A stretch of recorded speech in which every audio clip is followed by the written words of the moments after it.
जय शंकर. नमस्कार मैत्रिणींनो. आज आपण बटाटा साबुदाण्याच्या वाफेवर पापड्या बनवून घेऊया.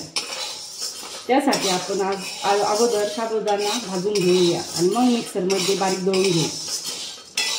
हे आपण पापड्यांसाठी बटाटे उकडून घेतले आहे. त्याच्या आता आपण साल सोलून घेऊया. आता आपण सर्व बटाटे सोलून घेऊन काही बटाटे आपण किसून घेतले आहे. पुरणाच्या चाळणीमध्ये व्यवस्थित आपण अशा प्रकारे किसून घेतले आहे. हे पहा, अशा प्रकारे तुम्ही बटाटे किसू शकता किंवा किसणीने किसू शकता. अशा प्रकारे आपण बारीक बटाटे किसून घेतले आहे. त्यात आपण दळलेला साबुदाणा घालून घेऊया. अशा प्रकारे आपण बटाट्यात साबुदाणा घालून घेतला आहे. आता तो आपण मिक्स करून घेऊ.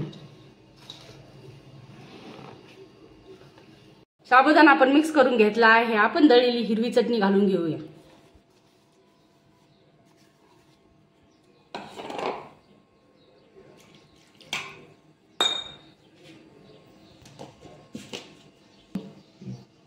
थोडंसं पाणी घालून घेऊ. जास्त कोरडं झाल्यास पाणी घालायचे, कोरडं नसल्यास पाणी नाही घातलं तरी चालते. अशा पद्धतीने आपण सर्व मिश्रण एकजीव करून घेऊया.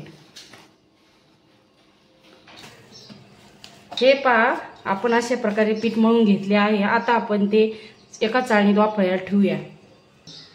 हे पहा, आपण पाणी गरम करून घेतले आहे आणि एका चाळणीमध्ये पीठ घालून घेतले आहे.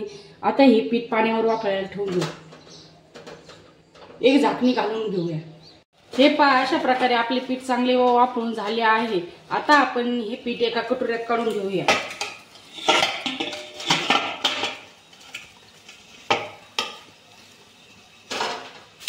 हे पहा कसे वाफवून झाले आहे. आता आपण चाळणीमध्ये दुसरे पीठ घालून घेऊया. हे पहा, आपले सर्व पीठ वाफवून झाले आहे. आता आपण त्याच्या पापड्या तयार करून घेऊया. पुरी यंत्रावर अशा प्रकारे पापड्या तयार करून घेऊ.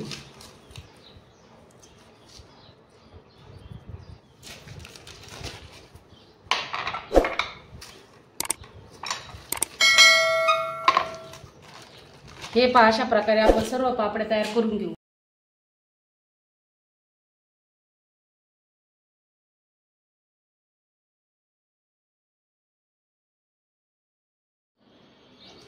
हे पहा, आपल्या अशा प्रकारे पापड्या तयार झाल्या आहे. आपण वाळल्यावर ह्या तळून पाहूया. पहा, आपल्या पापड्या पूर्णपणे वाळल्या आहेत. आता आपण ते तेलात तळून पाहूया.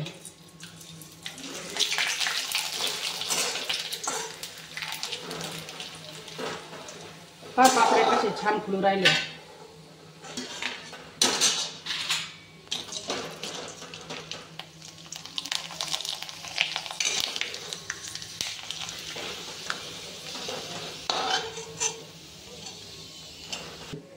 हे पहा, आपल्या पापड्या कशा खुसखुशीत तळून झाल्या आहे. तुम्ही ट्राय करा आणि माझ्या पापड्या आवडल्या असल्यास लाईक आणि शेअर आणि कमेंट करा.